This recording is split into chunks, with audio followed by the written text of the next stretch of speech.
ఎంత చేసినా ఎదగలేదని దిగులు చెందబోకు. ఆ లోపమేడుందో మనసు దీపాన్ని పెట్టి నువ్వు వెతుకు.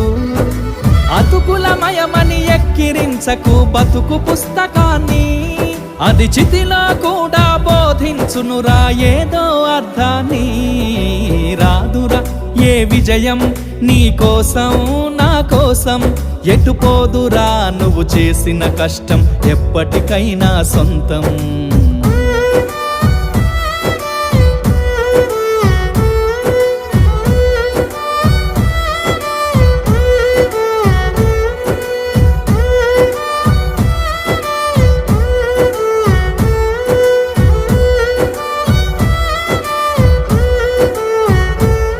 పడిపోయిన చోటి పైకెదగడమెట్లను పదును పెట్టు మొదలు. 10 మందిలోన నీ ప్రతిభను చూప